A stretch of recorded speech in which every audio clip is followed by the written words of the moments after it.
ভাইপোর কেসে বিরাট স্বস্তি, আর গ্রেপ্তার হবেন না অভিষেক ব্যানার্জি। একটানা জেরা, আইনি জট এবং গ্রেপ্তারের আশঙ্কার আবহ।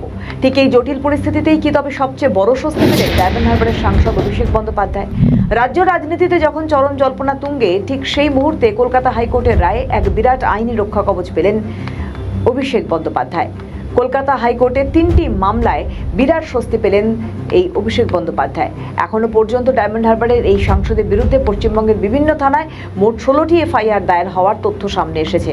তবে স্বস্তির বিষয় হলো, তার মধ্যে 3টি নির্দিষ্ট মামলায় তার বিরুদ্ধে পুলিশ আপাতত কোনো কঠোর পদক্ষেপ বা জবরদস্তিমূলক ব্যবস্থা নিতে পারবেন না, সাফ জানিয়ে দিয়েছেন বিচারপতি সৌগত ভট্টাচার্য।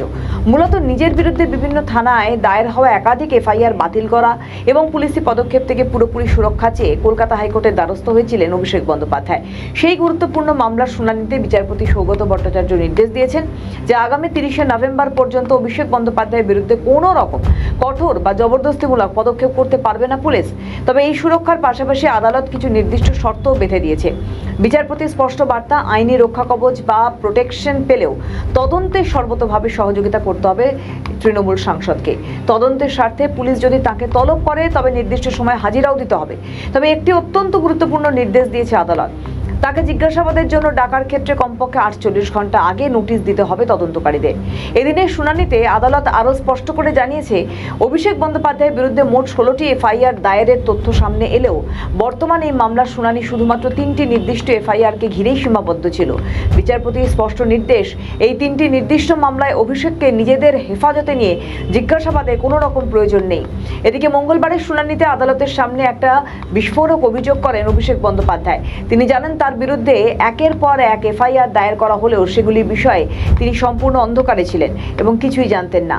এমনকি ওই সমস্ত এফআইআর এবং অভিযোগের কপি তাকে দেওয়ার জন্য তিনি পুলিশের কাছে লিখিত আবেদনও জানিয়েছিলেন। অভিষেকের এই অভিযোগকে গুরুত্ব দিয়ে হাইকোর্ট নির্দেশ দিয়েছে যে পুলিশকে অবিলম্বে অভিষেক বন্দ্যোপাধ্যায়কে সমস্ত এফআইআর এবং অভিযোগের কপি সরবরাহ করতে হবে। অন্যদিকে চিকিৎসা স্বার্থে বিদেশ যাত্রার মতো একটি সংবেদনশীল বিষয়ে অত্যন্ত গুরুত্বপূর্ণ পর্যবেক্ষণ করেছে রাজ্যের সর্বোচ্চ আদালত। সম্প্রতি সুপ্রিম কোর্টের নির্দেশে চিকিৎসার জন্য বিদেশ যাওয়ার অনুমতি পেয়েছিলেন অভিষেক। এদিনের শুনানিতে কলকাতা হাইকোর্ট সেই প্রসঙ্গে স্পষ্ট করে দিয়েছেন যে সুপ্রিম কোর্টের সেই নির্দেশ অনুযায়ী অভিষেক বন্দ্যোপাধ্যায় বিদেশে যেতে পারবেন।